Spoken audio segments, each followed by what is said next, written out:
Hi guys, and welcome to your daily tarot reading for Friday the 5th of April 2019.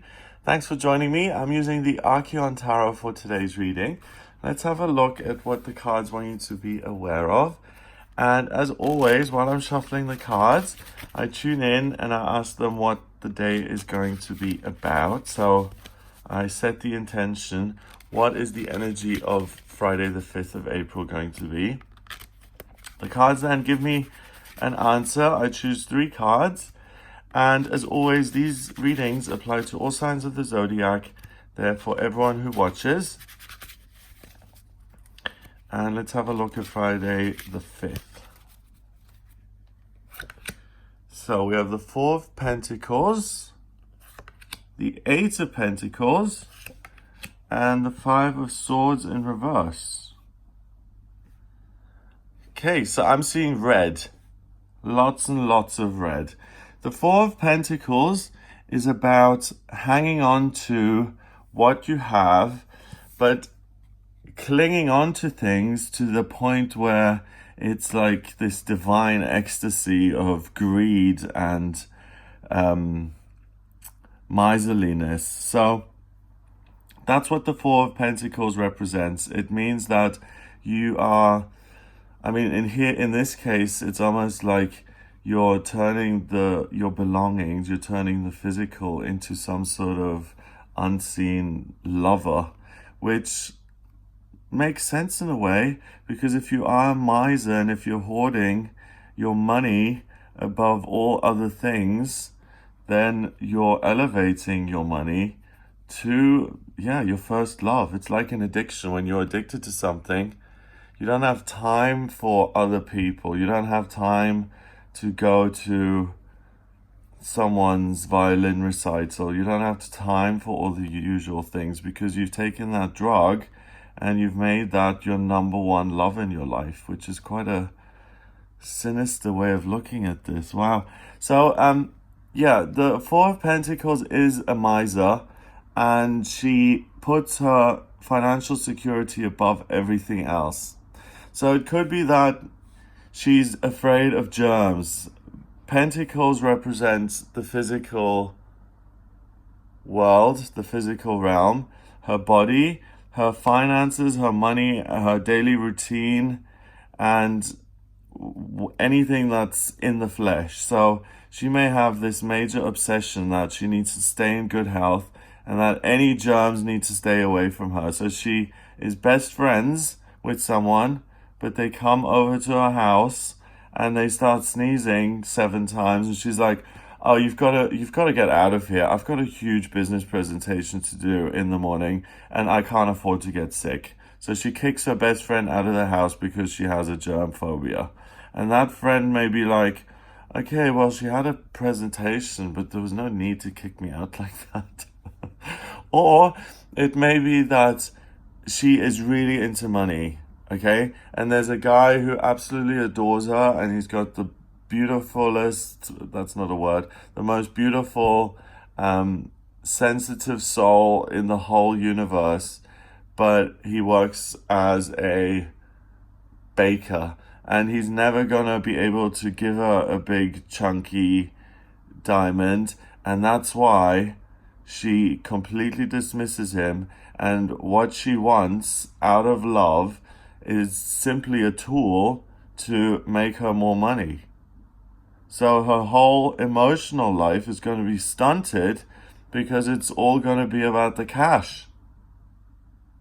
She's got her primary love in life, remember, is money. So anything that could overlap with money in life, she's going to choose the path of cash. So when it comes to getting married, she's going to marry the guy with the most money. When it comes to taking a job, it's not about taking a job that she enjoys. It's about taking a job in the city that pays you a crazy, crazy amount of money, because that's what she's after. So the 4 of Pentacles is a warning that don't cling on too tightly and allow for other things in life to come in. Don't grab on so strongly that you exclude other things, because remember, we don't always know what's right or wrong and good or bad for us. And she may think that money is the best thing in the world, but then on her deathbed, she realizes, do you know what? If I had actually lived differently, and if I had not put money on this pedestal, I would have had a completely different life. And these cards are kind of clever. Look, she's getting her hands burned. The little fingertips of her hands are getting burned. So enjoy with caution this kind of obsession. So let go of obsession.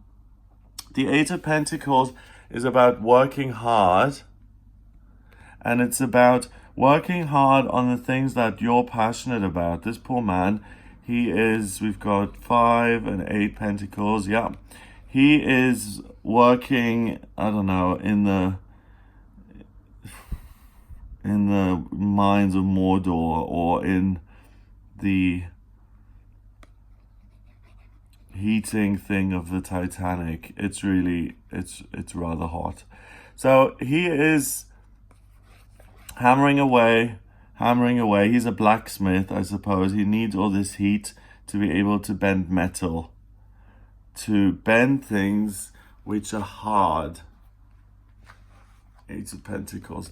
But it's also about fire and passion, and he is completely reflecting this heat and this fire and this passion. So even though he's got a neutral look on his face, I don't think he's particularly unhappy in what he does. He works hard. He likes the work that he does. And again, we've got the element of control, because he uses this heat and this passion and this fire that he has. So in a literal sense and in a metaphorical sense, because he's passionate about what he does, he's able to get things that don't usually bend to bend. So iron, metal. So he can change his will. He can change the will of other people as well. Oh, this is amazing. So he can influence other people, but he can influence himself. Her will is to be completely obsessed and absorbed with money. And it might be a lot of work, and it might be really hard, but if you're passionate enough about it, and you use enough fire and heat, you can bend your own will to let go of your obsessions, to let go of the things that fill you up with a false sense of security. And even though it's hard, you're able to let go of those. Amazing.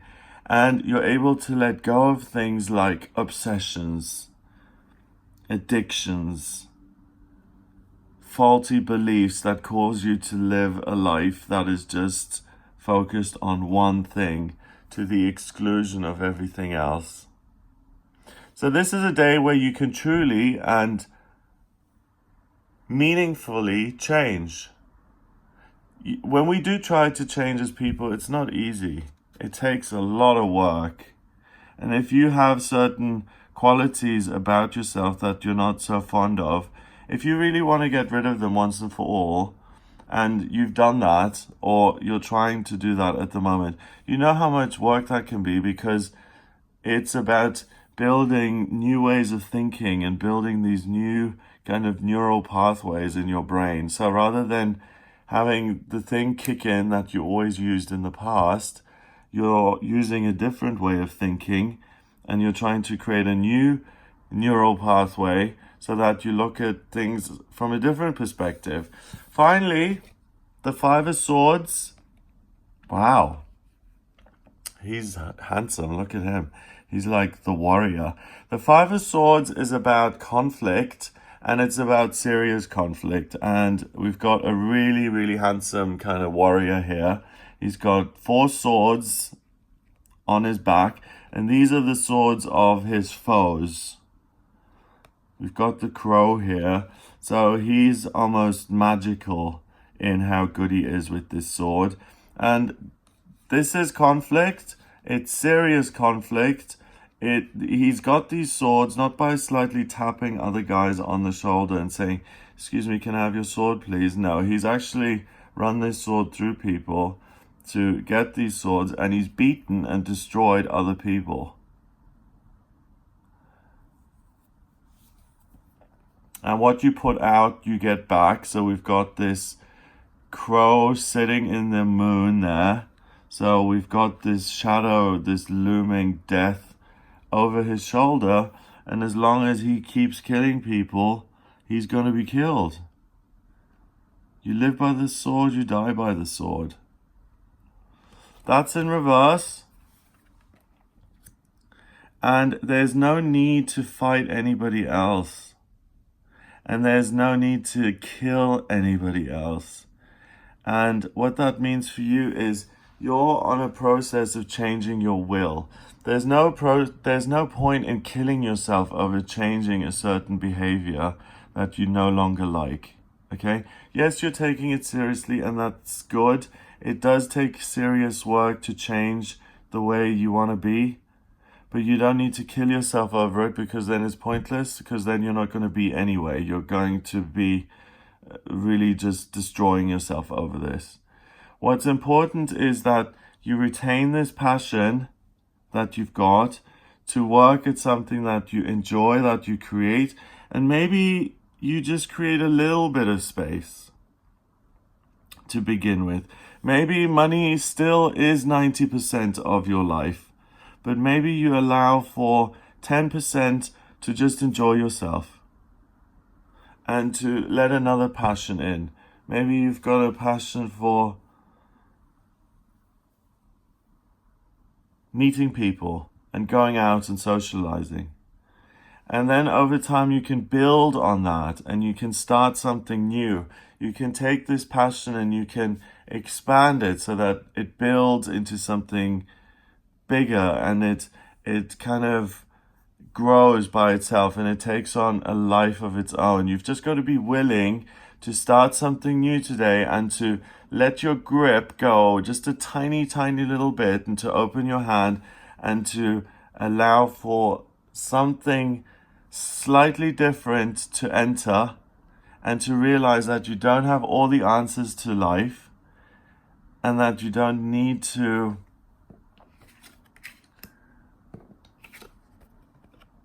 take this so seriously, especially because you don't always know what's right and wrong for you. So he is certain that the people whose swords he took, he was absolutely certain that they were bad and he had to take those swords. But how does he know? Because he's got a cleft chin? No. One of those people may have been Einstein for all he knows. You don't know what you're doing all the time. We don't have all the answers. We don't have perfect hindsight when we're living in the moment. So he may be proud of his achievements, but he may have just taken out someone who would have been hugely valuable to the world. So first of all, it's to back off, okay? And it's to say it's not that serious. The day really isn't life or death. It may feel like life or death, but it really isn't. And I want to start something new. I'm really passionate and I'm really fired up about something, and I want to get something going.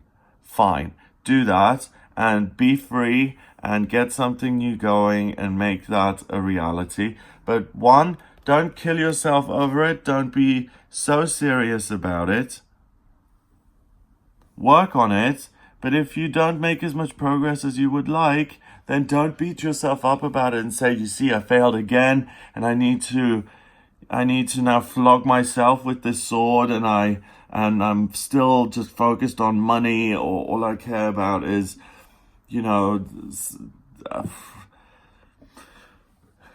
not having lunch with friends who have contagious stars on their eye, or whatever it may be.